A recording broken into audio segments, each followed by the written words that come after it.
Good evening, everyone. It is Monday, July 10th, 2023. This is the special committee of the whole meeting for the Board of Park District Commissioners for the Lake Bluff Park District here in Lake County, Illinois. We'll start now with roll call, please, as Marcia is with us remotely. Commissioner Greenfield. Commissioner Greenfield. Here. Okay. Commissioner Lane. Here. Commissioner Raymore. Here. Commissioner Reeder. Here. Commissioner Walsh. Here. Commissioner Weber. Here. President Beeler. Here. Next, approval of our agenda for this evening. If I could give a motion, please. So moved. Second. Sue says second. Thank you. You're welcome. Roll call again, please, on this. Commissioner Greenfield. Yes. Commissioner Lane. Yes. Commissioner Raymore. Yes. Commissioner Reeder. Yes. Commissioner Walsh. Yes. Commissioner Weber. Yes. President Beeler. Yes. Next on our agenda, we have a statement of visitors. This permits anyone who is here with us tonight or via remote to make up to a 3-minute statement regarding any matter that is before the board or before the Park District in any way. There is no one physically here at the Park District building. Is there anyone on Zoom who would like to participate with the statement of visitors? There is no one on Zoom except for Amy Connell Donahue, and she does not have her hand up. Okay, thank you very much. Moving on, hopefully we will make this a very quick meeting, but we do have to vote tonight, especially with our efficiency committee, but I will give a very quick report. A couple of things. First off, we mentioned before, July 15th is when the History Museum opens with their exhibit about Lake Michigan. So I would encourage everybody to be able to go see that. Second is Bluffia opened up this past weekend. It looked like it was very, very well attended. And again, thank you to the staff for putting that on because that was wonderful. Coming up this Friday is Night on the Range with Golfzilla. I pronounced his name correctly, so I encourage everybody to go. It's from 4 to 7. It looks like it's going to be a terrific time. A wonderful thank you to the staff. If anyone saw the 4th of July parade, you guys, Park District Rocked, came in first for the community participation, which was really good. You beat out the pugs, so I stepped up a little bit. I know. I mentioned something to Jim Lakeman a little bit before. I said I feel sometimes like a secret shopper. It's nice not to be recognized because going down to the beach, going to different activities, it's nice to hear staff talking to residents in the community. I am very complimentary of how well trained they are, how respectful they are, their interactions, especially with people who can be a little difficult. Have always been, to my ear, very appropriate. So I really want to thank Jim, I want to thank Noah, I want to thank John, everybody who's working with staff, because you really have good people on board this year. This is really terrific. And the last thing, just more as a curiosity than anything else, we all get information about updates that are going on through the IAPD. If you got the last ordinance that's just been passed, I just thought it was really quirky and weird. In effect, as of 1/1/2024, there's a prohibition on any member of the public to come into direct contact with bears or non-human primates, such as monkeys or apes. I have no idea why that passed. That's very weird, but we are all on notice now. Yeah, when they go through those weird, things like, okay, so we now have that for the Park District. I'm done. Going on to new business, and this is our important order of tonight. We have the Local Government Efficiency Act Committee. I did attend a seminar with what the committee will need to accomplish over the next 18 months. We have our members of the board as well as 2 residents. The purpose of this, again, it's a non-funded statute to ask us to produce a report that will go to the Lake County Board to discuss what our efficiencies within our organization. It's looking at things such as how do we work well with other groups such as NSSRA? How do we work efficiently and effectively with them? What kind of policies do we have in place that make us more transparent as an organization? I want to thank everybody who applied and who we spoke with in order to have our 2 residents fill this position. And I'd like to put forward 2 names. First would be Kathy Lahonka, and the other one is Christian Mihalik. I think it's a great combination of somebody who has been a longtime resident, Kathy, and a relatively new resident, Chris. They both bring a good background of working with finances, working with different areas of management review, and I think they would be well suited to be our 2 committee members. John, is there anything else that I need to bring forward on it, or? No. Okay. So, any questions from anybody, or? Well, No? the information's in the packet on page 2 and 3. Very small packet. Okay. So, with that, may I have a motion, please, to have the 2 community residents, Kathy Lahonka and Christian Mihalik, as our 2 resident members on our efficiency committee. So moved. Second. Got the Marcia? Got it. Thank you. Roll call, please. Commissioner Greenfield, Yes. Commissioner Lane, Yes. Commissioner Raymore, Yes. Commissioner Reader, Yes. Commissioner Welsh, Yes. Commissioner Weber, Yes. President Beeler. Yes. Thank you. Once, I believe Kathy has already said that she is trained in the Open Meetings Act. Once Chris has received his training, we can start meeting. We have 3 mandatory meetings that we have to have, but it looks like there's going to be work behind the scenes as well. I received a sample efficiency report. If anyone wants a copy of it, I can certainly circulate that. This one's pretty easy. It's a fill in the blank, but it gives a lot of suggestions as to what we need to look at for the next meetings. Who prepared that? IAPD, 2 of the attorneys, staff there. So they were really helpful because they talked about you really need to emphasize what you've been doing well and what you need to look at to improve. And do our attorneys need to interpret the law to make sure that this That this is correct? Yeah. I think Scott would look toward IAPD as Okay, being that's the ones fine. that, I don't want to do it certainly. They said this is, you can kind of use this as a fill in the blank, but obviously tailor it more specifically to what you do as a park district. And again, really the premise behind it is because we're using taxpayer dollars, are we using them in the most effective way efficiently possible? Okay, grants and planning, update. I'm going to say we'll turn to you, John. Okay, thank you.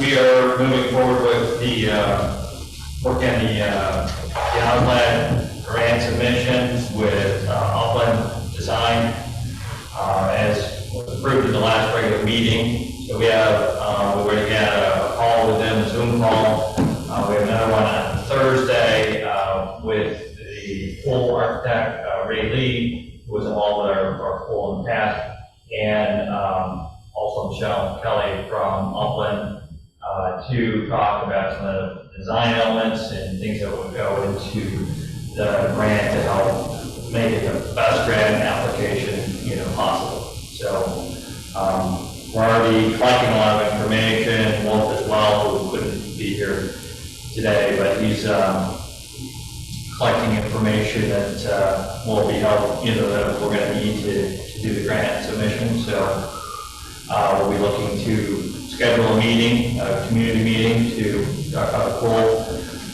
Before it's a requirement, we'll also need to pass a resolution. The board will pass a resolution before we can apply for the grant. So probably in our next meeting, it's 17. That's when we'll get the language for the resolution. Tentatively, I'm not going to say with a strong tentative, looking at July 24th for the night to be able to host a meeting for the community.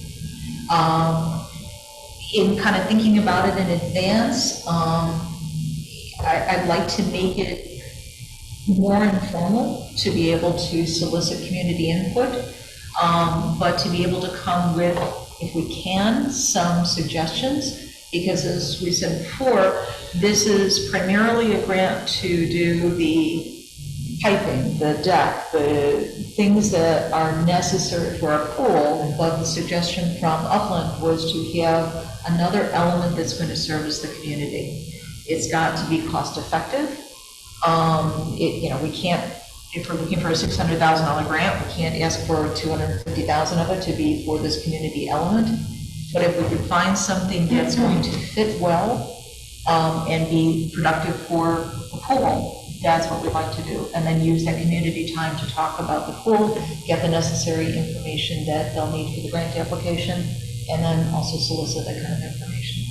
As John and I talked about today, we just have to make sure that we keep expectations realistic. We don't want, what was it, the $10 million pool suggestion that came out in 2014? 22. Yeah, 10.2, excuse me, I'm sorry, I was shy on that one. We want to make sure that the community expectations are going to be correct on this, so that we serve it appropriately. So that just as an example, we could add, just an example, you could add maybe $20,000 Sam Otto court. Now that's a new recreation opportunity that's not here currently. So we're not just repairing concrete pipes and all those things that are more infrastructure related, but we're adding a new recreation component that helps buy points, in the grant process. So it's just having a meeting, looking at. So we already have staff starting to look into, some suggestions of what are they hearing, from our swimmers, from our residents that are using the facilities, and what are they seeing, so we can start, putting together some suggested list for the board to look at, and then we try to be like, and that's not going to be, zero depth entry and a 25-foot slide, just stuff that doesn't fit with a pool or with this project, but some, sort of reasonable recommendations like that can be incorporated that might help our grant, chances. So that's what we're working on. That'll be good to hear from you guys. We have, I was going to say boots on the ground, or perhaps spend some water, however we want to put it, but you see up front what people are talking about and how they use the pool. One suggestion I've heard just over the years is to have better concessions. Better concessions. So, more like food, like lunch type items and things like that. I mean, that wouldn't be related to the grant, but Right. that would certainly staffing. That's what I was wondering, Yeah. if there's any way that could relate to the grant. If you were going to do some sort of remodeling of the concession area, Right. or something new, Right. or new structures, seating structures, or something like that, then that might be related to the project. Right. And I did make a suggestion. Yeah, you did? I did. Yeah. And based on that, to improve nutrition, looking at the campus aspect of our park district, which is unusual,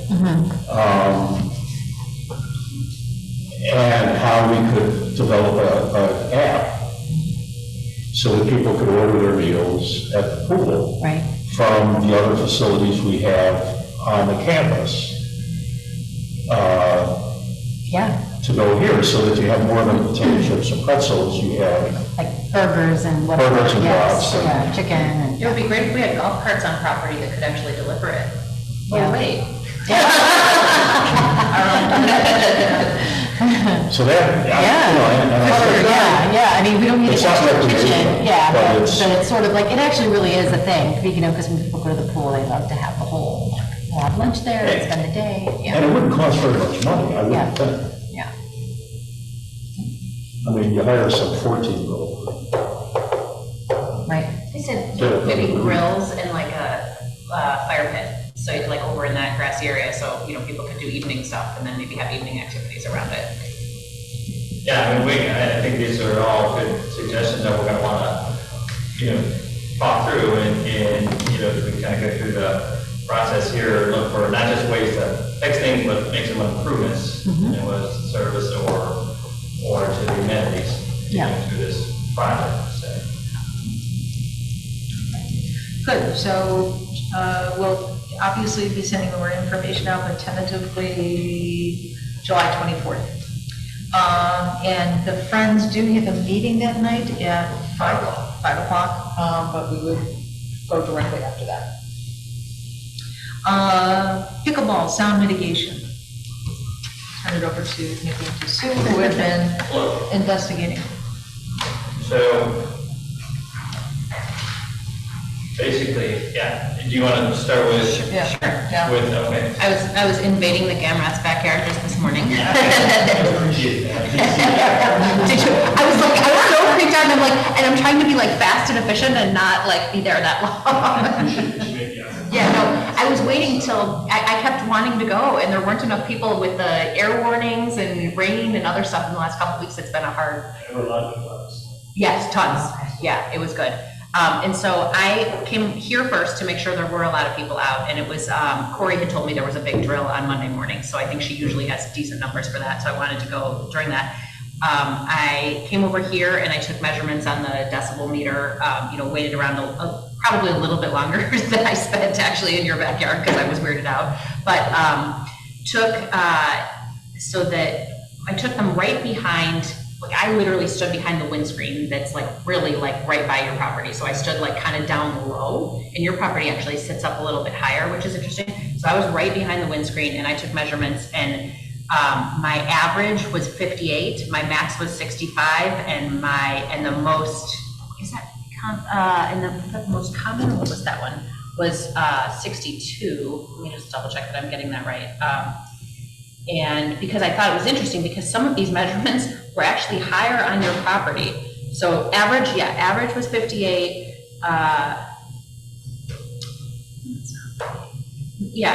Average was 58, max was 65. And then at your house, the average was 57 and the max was 67. But the most common, number that it sat around was right around 60.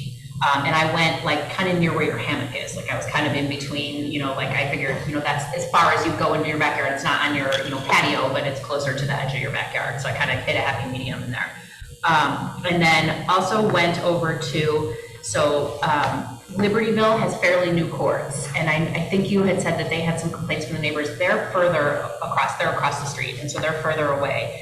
And I took, they have some new sound mitigation up though, and it felt like the thinnest one you gave us. So I don't know if you have those with you tonight. I do. But it felt like, when I was feeling those, it felt like, not that one. This Sounds is the like a thicker different one too. So that's Is the it? Let me thinner. see actually, because I want to touch them again now that so I would say this or possibly thinner. Like it didn't feel, this feels a little sturdier than what was up. But what they did have, and so they had these grommets, and they had zip ties around, to the grommets, like holding it all together all the way on down. And these panels were maybe like this wide, and then they would be connected, which I think was leaving way too much gap between this and between the little panels themselves, and on the bottom, it was wide open. And so I didn't like any of that.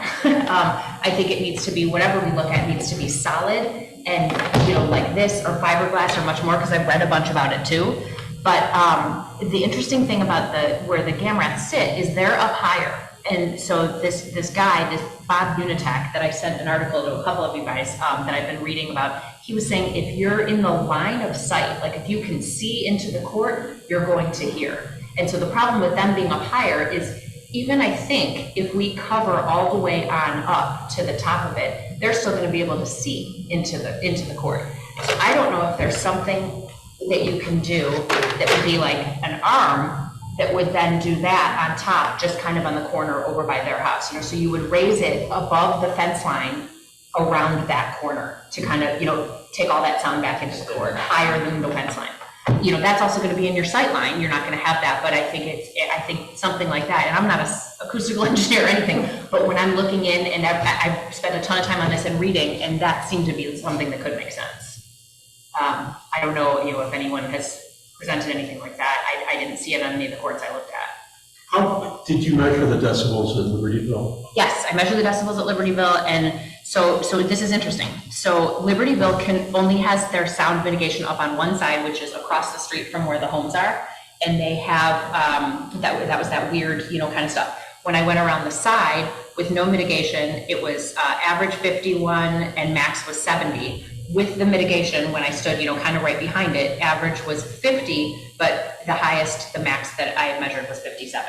And I was weirding 57? 57. I was weirding people out on the one side, so where I got the 70, I didn't even stand there that long to get that. Just so you know, because people are like, why is she holding this thing up? And like, is she videoing us? So, and there weren't a lot of people playing there, but they were good players, which I think also makes a difference, that, how strong a player it is versus. There's more sound because there's more play. Yes, versus- it's the ball taking play. Yeah. Whereas even with the drill today, they might not have been as good as some people that could be there on a pickup day because, they were, learning. And so, but there were some times when it was a little bit heavier. Do the better players also hit the ball harder? Yes. Yeah. Absolutely, yes. So that's kind of. Yeah, but the interesting thing is, some of the people are loud, and when I would see the meter go bing, bing, bing, bing, bing, sometimes it was them yelling. And so you got and I have to tell you though, something that's really interesting about that is the sound mitigation did a much better job mitigating the voices, I thought, than it did the pickleball hits. So the voices are definitely toned down, even with that kind of sketchy, stuff that was, kind of not attached well. But the voices were like, you stand behind that and you couldn't really make out like what they were saying versus, you definitely can by our courts. So that always interesting. Yeah, I went to the gamblers and I had higher numbers. We were hitting about 75 and we were all standing there. So I have a couple of peaks because we were talking, but when we weren't talking, we were hitting, average was about 75. And So voices are higher, which is interesting to me than the hits. Well, and we were close to each other, so when we talked. Yeah. So, And close to your phone, presumably. yeah, and it wasn't that much louder when I went out the gate, and, because I started at the house, and then walked through the yard, went through the gate, and then went to the court, and it was louder at the court, it was about 5 decibels louder, but it wasn't, and again, it might be because their yard is up higher, that the sound does carry very well. Yeah, I was getting theirs as high or higher, like Yeah. their peaks were But higher. we didn't calibrate our decibels, so, I mean, these were just to get an idea of what works and what does it sound like at their house, and then see what was going to sound at the courts. You went to another place too, or was that the? I didn't end up going to the other place. I felt like I got really good information from where I went, because I was gonna go to the other place because they had mitigation, because I didn't think Libertyville did yet, and I wanted to hear what was going on. And I was hoping to talk to neighbors there to see if they had complained, and then once I saw the mitigation up, I was hoping to talk to them. So I'm like lingering around and looking in lots of yards today, but I was looking like, can I talk to anyone over here? No one came out. And I thought it was interesting, I went to Danny Cunioff, if you're okay with my giving my experience, but they have a lot of courts, and their pickle are right immediately next to the tennis. And when I went, every court was full. I mean, it was just amazing how many people were there. So they had mitigation on 2 sides, on their side, and I didn't look as carefully as you, but it looked just like the black panels. They were wired together closely. On the side that was, what the interesting was between the tennis and the pickle, they put the acoustic sound. Thought that was kind of interesting. And then they have houses that are across a parking lot. So they have like a utility building there, and they have mulch and wood chips, and I kind of went around and snuck in there. And I couldn't get a decibel reading because they were lawn mowing too, but it was visibly quieter. I mean, the pickleball sounded very muted when I went into their parking lot. And behind the parking lot, they had houses. And so there were 2 sets of fences. In between was the parking lot. So What did they have there for the mitigation? they had the same black panels. The same black And I don't know how panels. thick it was. Okay. Yeah, it didn't, They've installed the acoustics. yes.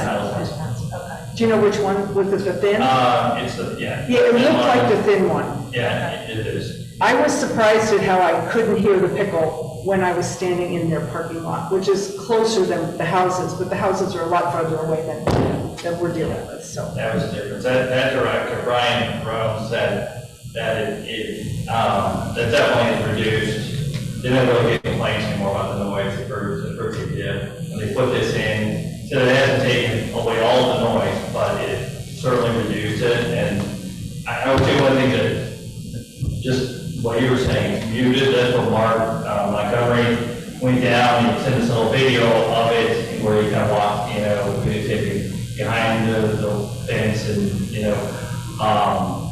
and said, same thing, it didn't go away, but it isn't used, it was quieter, you can tell the difference where they had it and where they didn't. So, so it does seem to make a difference. And then the other director I talked to was Vernon Hills,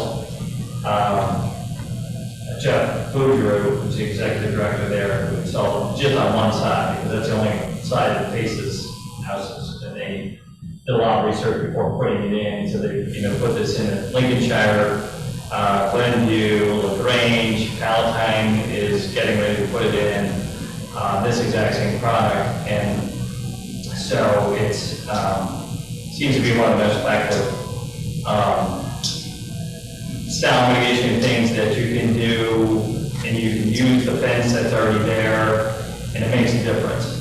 We'll make it go away, and there might be, like I said, with the elevation and the higher house here, that could make a difference. Like you were saying, that line of sight, I guess if you could see from especially maybe the second level of their house down in the courts, then this probably isn't going to be very effective to that part, maybe from higher. So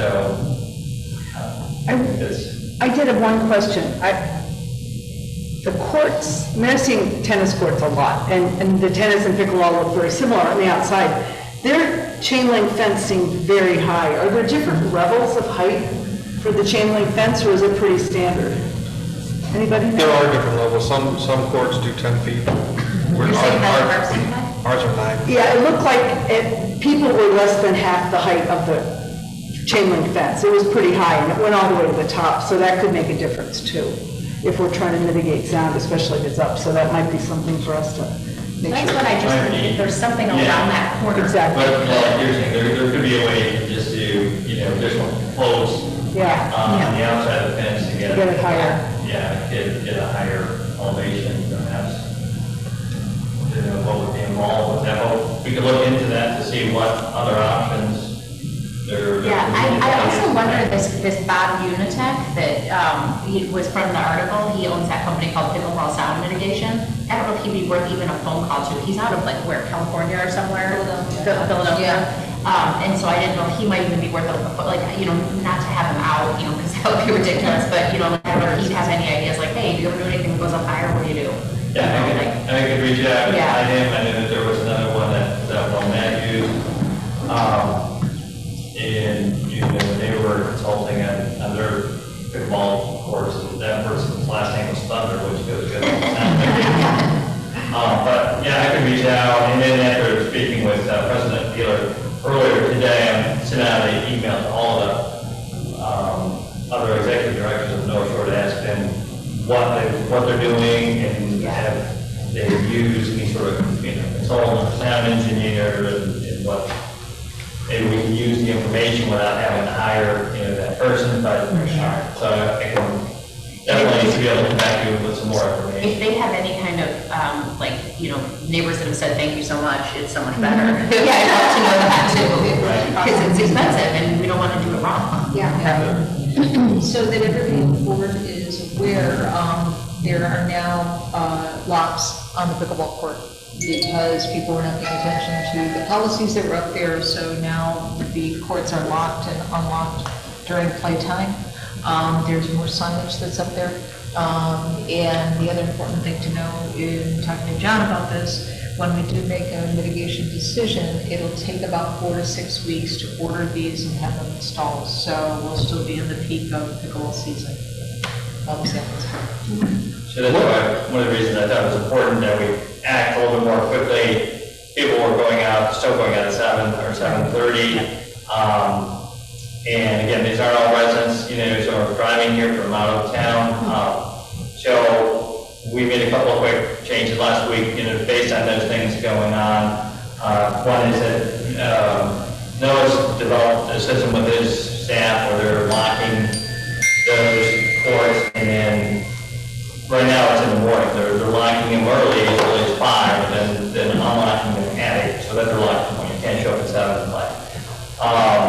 And that was immediately effective. So we've done that. We were hoping not to do that, but we've already printed some signs that we put out there with the 8 a.m. as the start time. We've printed some additional signs that we've laminated and just put right on the gate, you know, again, emphasizing the 8 a.m. start. And then I spoke with one of our regular pickleball players, and a message was sent out on this, what's called WhatsApp, where there's a pickleball group of, from what I understand, at least 100 or so players. And that message was, you know, just to remind everybody what the hour, the starting time is 8 a.m., to be respectful of our neighbors, and not play before that. And, you know, that we understand there's been some incidents of that happening. So we're, you know, the gates are being locked, but we're reminding everybody to, you know, just to be respectful of that, or playing loud music, you know, so that they don't jeopardize the use of the courts. So we kind of tried those 3 different things, just sending out some messaging. And we can probably push that a little bit more on our social media as well. That WhatsApp is like a direct feed to that group, you know, that's a lot of people using the courts. And so that's just 3 steps that we've taken to try to, you know, do some relief and try to help in that area immediately. Hey, John, how do people like sign up for courts? Is there a platform that they use? Is it first comes, first serve? How does that work? It's most of it first come, first serve. Are we doing on the membership yet, or reserving a court? Yeah, which is the same program that we use for paddle. So they can reserve courts, but only in the hours of operation. I would say most are just most on first come, first serve. Right. It's like in my mind, you know, and I've said this to, you know, a handful of you, there's only a handful of people, residents in the community who are directly affected by this. But there are a vast number of people who are playing the game that are causing this issue, right? We put it there for them, but, you know, so we're in part the problem, but it's also the people who are playing. If we don't know who they are, like how are we going to effectively police the situation? We certainly have WhatsApp, right? But that only is a fraction of the, you know, people who are, I guess, causing this problem. You know, additionally, I think it's important to consider whether it makes sense to charge a nominal fee to use the pickleball courts and help to pay for any type of mitigation that might occur. You could, you'd have to put somebody out there to collect money. No, you do it online, and you just have random checks. I mean, in my mind, we're throwing money at a problem right now, and I think there's other ways that we can think about this rather than just saying, all right, hey, here's a check for 25 grand and the 9 houses around here are happy. Because I think it's a really, really slippery slope. If people have a problem with the Park District, they say, oh, well, you fix it for these people, now fix it for me.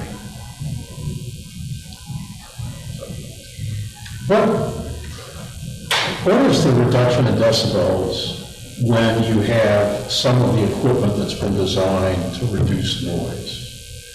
Do we have those figures? Yeah, so on the high, 70 to 57, when I was standing out, was the high, and the reduction of like kind of the, you know, average was 50 to 51. Or, sorry, 55 to 51.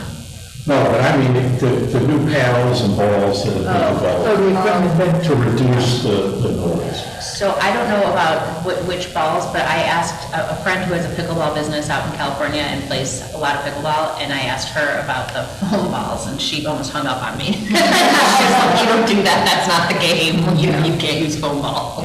And that's just it with the high-end racket. If you've already invested in a racket, you're not going to go buy another one for $100 to $300. Well, but this again speaks to what Scott is saying in terms of, you know, having the responsibility in large part being on the people who are creating the noise. You know, I will say. And saying, you know, in order to play on these courts, you know, you want to play indoors during the winter, fine. You want to play on some of the courts that are Artesian, fine.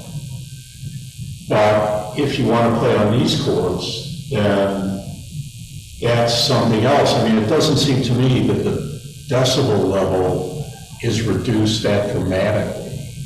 I think this was shoddy installation. I'd like to see different installations of it. Like this, to me, like the way they had it, I didn't think it was great. Like I was unimpressed. And I don't know if it was acoustic. You said it was acoustic fence, or Libertyville, you don't know. Libertyville not. Libertyville's not, yeah. Oh, I don't know. I was not impressed with what they had, and mostly how it was connected. Because I think if you have gaps, if you have gaps, I don't think that's not gonna work right. This, When you have a gap around the door, you can't, if there's a door on that wall, you have a. Yeah, but there's no door where. Yeah, right, exactly, but I did see like these corridors of like nothing, even in Highland Park, because there's times you can't cover it. I don't think there is pickle at this point at Artesian, so it's not. Right. You're either indoor or you're Blair. And the police will just come arrest you for making noise up the gate. Jim, do you know how many memberships we have for pickleballs? Yeah, I had it in the last quarter, I think it was like 33 or 35. Well, I can find out before the next meeting. What winds up happening kind of on your point, Scott, is that people will reserve the courts. They're members, they'll reserve the courts, but then they make them open courts. So. And they what? They make them open courts. So they reserve them so that anybody can play versus a team of 4 play at a certain time. So it doesn't really, having them pay for that doesn't help the purpose of paying for the sound mitigation because they're reserving courts so that anybody can use them. Because they do open play. Does that make sense? Why would they do that? What? Why would they do that? Because they want to encourage open play and round robin versus, you know, because I've done it a couple of times where I've reserved a court, but it's for everybody to be able to use. So everybody rotates. Nikki, did you do the decimal at the fence versus like, was anybody playing at the tennis part of it, or were they just playing in the football area? All the courts were being used here on the picture. Was the tennis court the ones that were not being used? You know, we have pickleball courts, and then we have the interchangeable tennis courts of pickleball. Yeah, you can see Everybody uses. yes. They use those too? Yeah, there's people live on that one right there. So, because I just was thinking that gives you, what did I say it was? It's 37 feet, it's further away. I thought about that too, but this guy that talks about the line of sight into it, that's my concern with what they have. Because they can still see. I almost think they might be better if someone's playing on those courts right by their house, just based on the line of sight. Right. You know, and that's why I think the sound mitigation over there would help so much. I don't know that would help. I thought about it initially and I liked it. It doesn't really necessarily matter how far away you are. Because like I said, I was getting readings that were lower right upon it than I was in their backyard.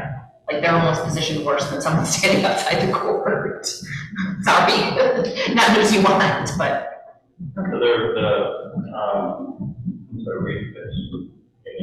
Yeah, no, I was just thinking that if maybe you didn't use that court because it's further away, get the sound, because it would be 37 feet away. I think, but I don't know that it travels so weird, like. Yeah, that's why I was just wondering if you had done a decimal from that point? I did, well, I did it from the middle point versus the end. I did earlier in the week, but there weren't as many people playing, so I. You know, like at where the pickleball courts are versus the tennis versus, just you're further away. Yeah. Because sound travels, right? So the further away, then it should be less. Well, and I'd be curious because it would really be from their yard, like, hey, can you go play on those courts? I'm going over here real quick. I wanted to do a picture, but it was kind of busy. But I did actually think about that. Rather than you think to get the sound and to have it perfect. I was just thinking, maybe you could limit the tennis courts that are closest to them and just keep those just close and only use during special occasions like tournaments and things like that. Because then it would be 37 feet plus, because the distance of the court itself is 37 feet. Then you have the addition of the green space on the sides, which is another one. But it's almost like 5 feet at least, maybe more. Yeah, so you're going over 40 feet distance further away from their house. Just as an idea of like, just limiting the pickleball to that side, and then, because then you still have 5 courts, right, over there? Yeah. I don't play pickleball, so how many are on the side? I think there's 6 courts total. 4 courts, that's still right. Yeah, they've got 4 permanent courts. Right, and you just not use the temporary courts and just kind of, because that just gives you that much more space. I mean, and we learn physics, sound travels, so the more space you have from the sound to travel, it should be lessened. I'm not like, I'm just thinking. Yeah, I feel like it doesn't work that way with this for some reason though, because I thought it made sense when you said that, but I think there's something with this line. It's like, I don't think I sent you the article, I'll send you the article too. Yeah, so I agree, I think that if you put this, that material on the fence, I think it'd be very effective at ground level. Yes. That's it. Yes. The website lower 28 decibels, so Yeah. that's a lot. But it would be that question of, is it high enough to, so maybe there's an option, and we could check. I like that idea of cantilevering it, like over. Right. Yeah, That yeah. actually. Yeah, just along that corner, and you guys are so much closer than everyone else. There's no one as close as you, so if you guys are happy, everyone would be. I like the idea of hopping on the phone with the sound mitigation. Yeah, because it probably has different solutions that we can come up with. You can maybe FaceTime, show them. Yeah, the issues, concerns. We can get you some sound machines for all the rooms in your home.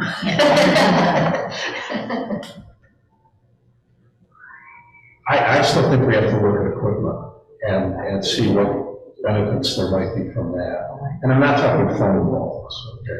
I mean, I'm reading it. Hang the rackets on the court though and just say, these are for people to use, or would you make people buy them? Oh, here. Even if you make people buy them, how do you check it? Are you gonna have a paddle police there checking everyone's racket? I just think it's a logistical nightmare. And it's also like a first mover problem. If you can't be the first one to implement these changes, because people just go elsewhere. If it's something that's, hey, the United States Pickle Association has decreed that only these softballs are going to be used for tournament use, then sure, everyone's going to adopt it. Like us just saying, oh, you can't use these, people are like, ah, forget it, what's the rest? I agree. I think it's a good idea to check in with the other executive directors also. And then you might have a lot of feedback on what the neighbors, the neighbors' feedback, I think is a great idea. Like, oh, that really worked. And so then we're on the right path. And coming up with big solutions that's going to work. Sorry, question for staff real quick. The door that you locked, is that the tennis courts with like the, 8 or 10 foot fencing? All three doors, at the court. And is it just like kind of a standard tennis lock, you just kind of open and close and you wrap like a U-lock around that, or does it actually have like a key? We wrapped a chain around the door and the post next to it with a padlock. Okay.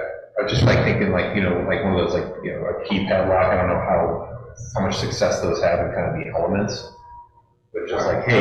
These are a combination of padlocks, and so we have different staff, even pickleball staff that can open it, our maintenance, for purpose that we're going.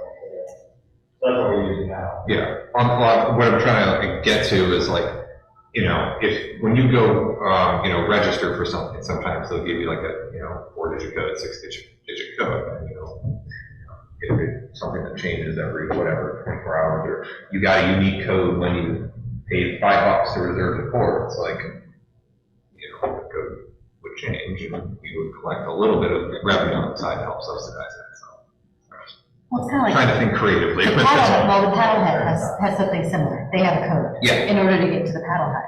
So do we ever share that with residents? Right? Members. Members. Okay, so members have it.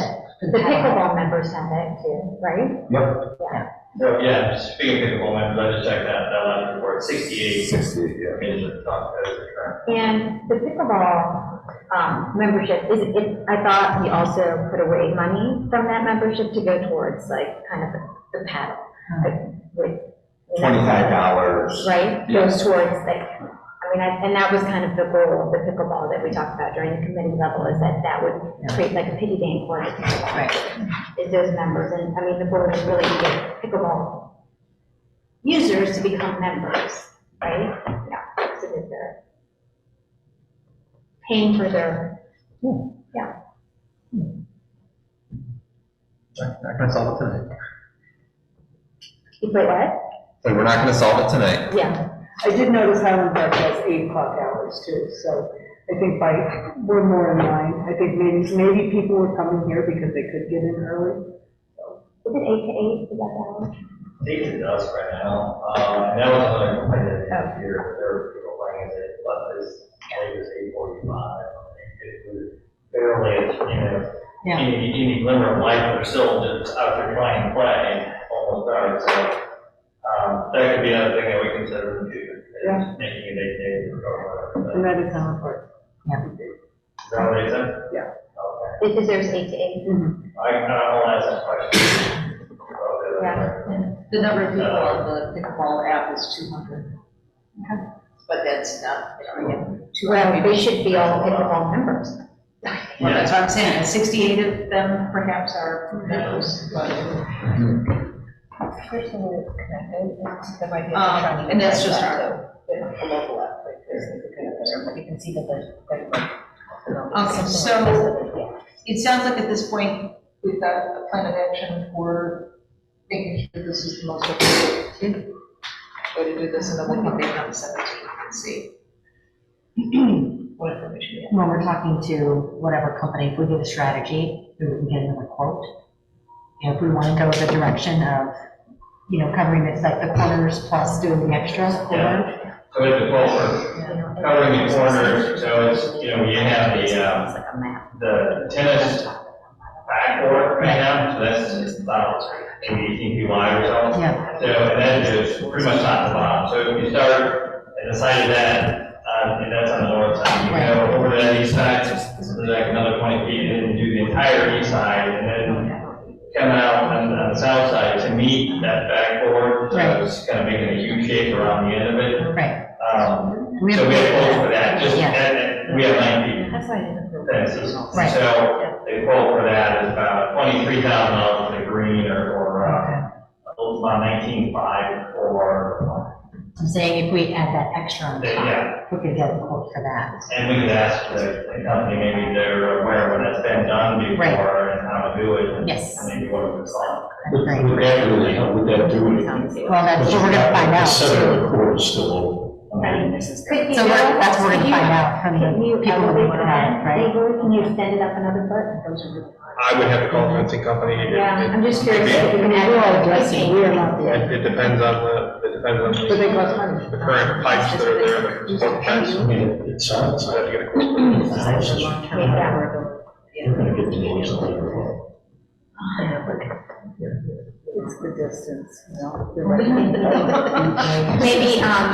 Maybe they can get a quote also for adding fence, just to see how much it is to add like another foot of fence, because right now we're at 9 feet, to do it to 10 feet, because that's, sometimes you say 10 feet is normal, Noah?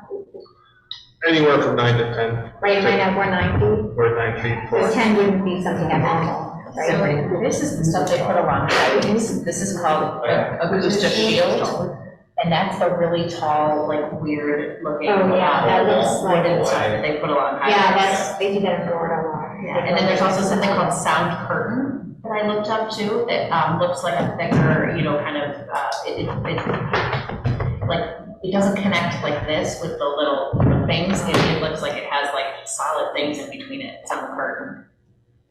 And the other thing I would start to worry about is it's starting to look like a prison yard. I know, and that's what you're gonna look at then too, so that it's also, right, for sure, and like that wall would block, any vision of anything into the Park District for you guys. And when you lose leaves, I would imagine you look over and see it and like it too, that's why you live there. Yeah, that is one of the negative sides of having a repair. Right. This is one of the solutions, it's not perfect, potentially an eyesore for us also. But we're trying to make it better than it is right now. And I think, we also request last week was to consider artesian and moving it there, so. There was a certain amount of money and effort to put them here. I don't think anyone's gonna play tennis here though, that's the whole thing, because no one ever did, so we lose tennis then. And it was, Do you think the green would be an eyesore, no, I think the green would be better. Green would be better. Yeah, that way of green finishing. And then is there a limit of how big these can be so that you don't have so many grommets, you don't have so many openings? That's what I'd love to understand. Or 6-foot panel? They're 6-foot panels. Is that the biggest? But that's really, you just order, tell them how wide you need to to go, whether. And some of them that I saw, like when they attached to the top, they had like, almost like and it's for lack of a better, I don't know what it was, like a rolled up gym mat or something, the pictures I saw online of some of them, so it like wasn't just sitting right on the metal too, and so like I figured that would, block more sound too, and if you wouldn't have the gaping space in between the, how where it hung then, because it would be tight to the like gym mat or whatever that was, on the top and on the bottom, because that's where I saw gaping. Do you know, aren't they putting pickleball courts over there by the middle school? No. They're not They anymore? talked about that. Okay, They okay. got off their back, so they're not doing it. Okay, I was just wondering if we were doing something like this, but they're not doing the pickleball there.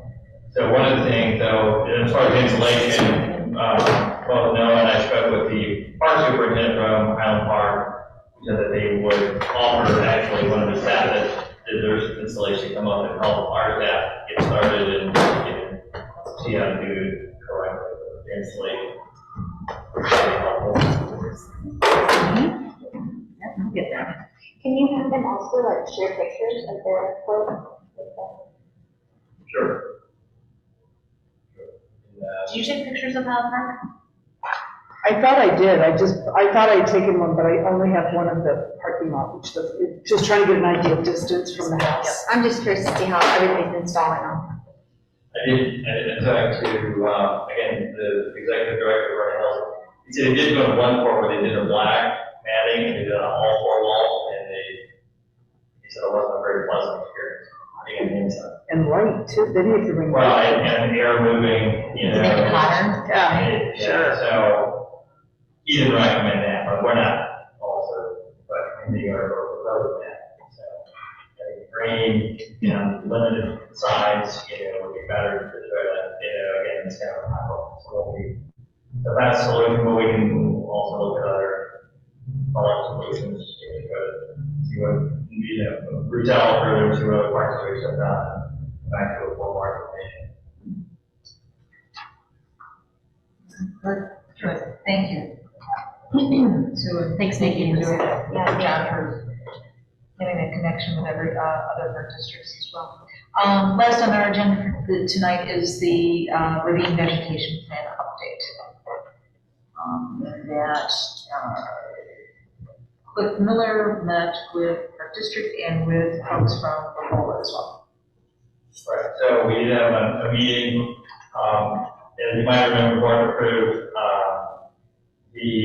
using Cliff, he had a, basic proposal ready for, incentive to, kind of update that plan. Started challenging working with Cliff, a lot of this is in his head, and where it's in the field when you get there, versus on paper. And so we're trying to get a little bit more defined plan. But to talk as well, where we had 3 from Lamoille, along with park district staff, meeting with Cliff just to talk about, again, this is, primarily the plan is removing more weight. There's some other, a few others, but that's the primary plan. It's what was said 95, when they're much smaller then, they were removed, they're much larger, and it's going to be a more difficult, expensive, and just intensive process at this point. So, I don't know if you. Yeah, I guess it was interesting. He kept saying a 4-step plan, but we never quite got to those 4 steps. Yeah. Well, we kind of get the idea. And he basically said the plan from 1995 is still in play. The big difference that he feels, and I will tell you, the Lamoille completely disagrees with it, but he doesn't believe that you should burn the ravine, which is what he said had to happen in 1995. So that was a big change for today versus 1995. He did say bottom line is you got to get rid of the Norway maples, but how we do it is what's critical. So to start at one end, to break up the ravine into 4 different sections and just do section at a time. Where he has a hard time, he wants to go in and touch every tree. And, the Lamoille is presidents and arborists, so we're trying to work through that inventory of trees, if a lot of them. He did stress a lot why Norways were so bad and why they need to come down. And he did say, I thought it was kind of interesting at one point, he said, you have to talk to the neighbors and we'll have conversations with the neighbors, But at some point, the park board has to just be strong and say it has to happen. It was interesting, but we're not gonna just, what happened last year was we had been in conversation with the Park District, but also the village, because the village owns a lot of the upland. I mean, not all of it is Park District. So we had been instructed to go put flags on any tree we thought could come down. Well, there are quite a bit of them. And then the village said, we'll pick a couple and take them down. Well, that's what got the residents out of crazy thinking we're just gonna come clear cut the ravine. So we have to back step and do some conversation, but if we start section by section, and for example, what he said, which may sound counterintuitive, if you have a lot of green growing under a tree, that's the tree that comes down, because you want to preserve what you have. There's a lot of places that are so dead, it's not going to hurt to let them sit there for a couple of years. And there's other ways to kill them without taking them down, like cutting the roots and, yeah. So it takes a couple of years for them to die. So there's a bunch of different strategies. There's nothing really new there. I think the big new is that as we do sections, we engage the residents. Noah, did you come up with anything else that I have a question on that, because I think the same way, like, whoa, there's a lot of Norway maples there, and that's gonna look a lot different, they're just chopping down trees. Is there a plan to put new trees in? Because I think trees are the most important thing. I'm thinking erosion, you start taking trees, and there's tons of articles on just broken out trees and all their roots because they're like a wall. Well, I mean, I could spend 2 hours explaining erosion and why the trees are helping and why they really aren't, and what they help part of it, but not part of it. But when you really think about trees and a perception, what he said was a lot of it is emotional. It's more emotional than reality. If you look across the ravine, the tall trees aren't blocking your view. Yet that's what they're saying, is it's blocking the view. It's the short trees and the shrubs that block the view. So people are saying one thing, but what they're experiencing is different what they think they are. So it's how you do it, but absolutely. In fact, we've talked to the Chicago Region Tree Initiative. When I say we, Michelle and I had gone to some grant writing things, and they said if you get a grant from them, which would be a logical thing to do, it has to be at least a 1-to-1 replacement. So there's not talk of like just clear cutting. So in some areas you're going to plant first. The problem with planting first is that then you can't really get a big tree down because you'll kill the little tree when it goes crashing over. So but there's a lot of different strategies, putting shrubs up, putting some trees that grow very fast, but they won't last long. They may not be ultimately what you want, but they'll help give the residents a perception that there's a tree there. So he's got a lot of good ideas. When you do that long, slow death to the tree, does that like put, people that live nearby or walk the ravine at risk? Like, is that tree gonna fall in a storm or anything? Is it not more likely? Okay. It just stops it from growing. Okay. And then he said this root trenching, and then it will die slow, but then they also cut the canopy back to try to get more light. Yep. Down the ground level, so. Trees that fall over are usually what they call specimen trees, because the trees hold each other up. In a woodland, you don't have that problem, but you also have rotting trees that fall over. Yeah. But a healthy tree that's killed they say like a dead oak can stand for 300 years. Oh, okay. After it's dead. It'll be cut down eventually. Got it. Probably won't fall. I mean, that's a different I got question. it, okay. But every tree has to be evaluated. If there's a risk to a home, you treat that differently. So can the proposed be, I hate to reduce it into an articulated formula or plan, but can it be, because what we have is that 1995 plan, can it be reduced to writing and a plan with Labola as to how this is going to be addressed? Because I think that's really going to be key, since we've worked with Bluff, to make sure that we have something. When we do talk about having a second meeting, I almost think what we should do is tape it and then type it up and say, here, is this what you mean? He has a hard time articulating that. He wants to go out and touch each tree. Yeah. And that's not very cost effective, or it's probably not necessary. I mean, like I said, But it's gotta be, to me, it's like doing sections. I made a mistake of meeting Cliff in the ravine back in January, and he touched every tree. When we walked through, and he's going through this plant, so I had frostbite by the time we were done and out of there. So he's really good in the field when you're out there, with that, He's got a vision. Yeah. Okay. Sorry. So when I was talking to you, Sue, when I ran into this, that day, you were telling me that before, like, George Russell was involved with that ravine, is it serving, I mean, I'm trying to understand this plan and what's the purpose behind it? Behind what? The plan? The plan, yeah. Like, is it, What ultimate Cliff goal? will tell you is that we have a gem in Lake Bluff. We probably have the most ecologically strong ravine of any ravine on the North Shore. And it would be a shame to let that go. We have some of the oldest trees in the ravine of the entire North Shore. This is one of the only communities in North Shore that wasn't, what do you call it? Chopped, the trees were all taken down when they used wood and sold it. And so he sees the value. We also have a lot of very interesting plants, but it's also a wonderful place to walk through. And it is the first park of Lake Bluff. So I guess it depends if you value that feeling of having woods in the middle of Lake Bluff, and you want to keep, just like you keep Artesian Park up so the kids can play baseball, do you keep the ravine up so that people, the number one thing on the last survey that was done in the village is more places to walk. Well, Lake Bluff, the ravine park is a walking park. So the plan is for it to be a walking park, is that? Well, it is a walking park. Yeah, I mean, I live there, I go through there, there's not that many people. I was saying, it's the neighbors that use that park the most, that I see in there. Absolutely. I walk it like pretty much every day. I walk. I don't walk the ravine because it's full of ticks.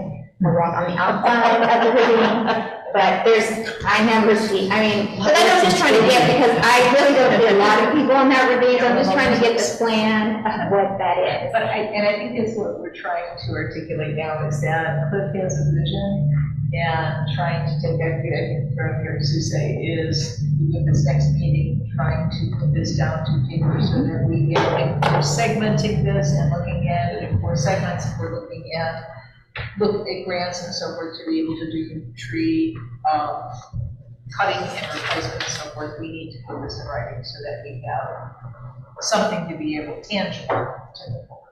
And so, but remember that Lake Bluff Open Lands has a memorandum of understanding, and one of the parks in there is the ravine. Where we got sideways was the fact that when we tagged all those trees, we were doing the removal, but when we tagged all those trees, it set up alarms.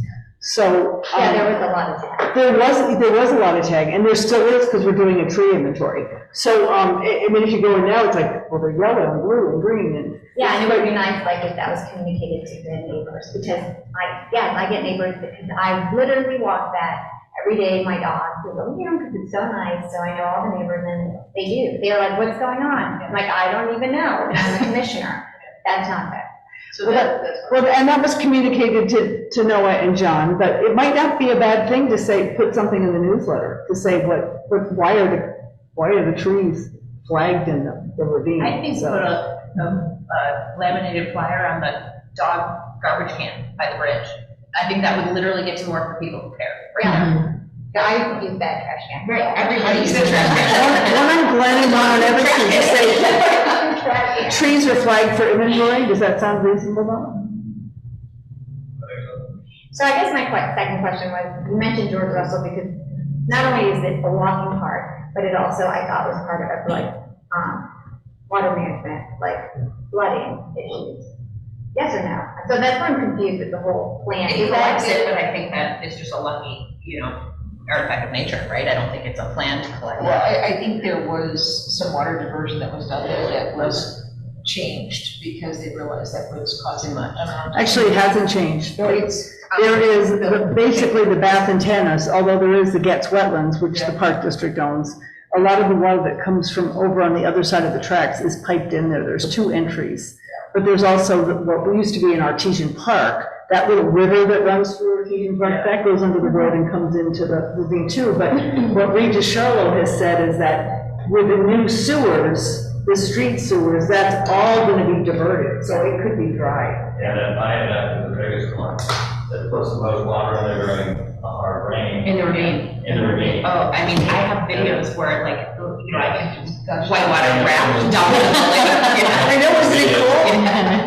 George is taking very good videos. Yeah. He sends me when it's happening. But, so that will be diverted and when they redo stormwater, so that will no longer, come from the viaduct to the ravine. That we don't have a date. There's still 27 homes that dump their yard water into the ravine.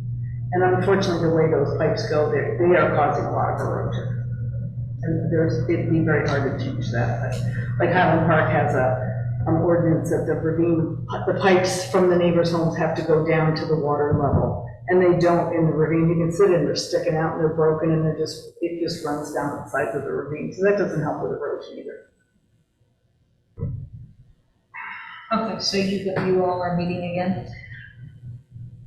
I think we need to figure out some way to put something on paper. Yeah, and I've sent Cliff a message about that. I would like to get a better written summary of the plan. And logically, if you want to do it like fast, like Lavola just goes in and does little bits here and there, would be a grant. And that would probably be with the village, because the village does own a lot of what we think is the ravine. Yeah, as well as homeowners. Yeah, that whole Sylvan. Yeah. Yeah. The north side. So once we have this into a digestible form, then to probably, as you said, have that community meeting so that people know what we're doing and what our plan is. Yeah, and what he was suggesting was, as you do it in 4 sections, Yeah. you invite and it's open to anybody, but you particularly invite the people that live adjacent to it. So. Yeah, I'm talking about starting with one, the general community meeting about the ravines, and then as you do sections, meet with that neighborhood. And either at the ravine. So some of these trees will have to come down in conjunction with the bridge project as well, right? Yes. When is that? That's, I think it starts in fall, like October maybe, isn't that right? Do you know? I want to say it's like October. I think it's Yeah. fall. Yeah, this year, Sure, this fall, this but fall, yeah. this year. Wow, Do you know what it's gonna be like? Is it gonna be like the other bridge? it's near the other bridge, a while like the other bridge, yeah. And they're gonna straighten it out so that the sidewalks match. Not sure why, but. Yeah, they kind of misaligned. We did. I can send it out, if you ever receive that, or seen that with the village, I can send that out to all the board members.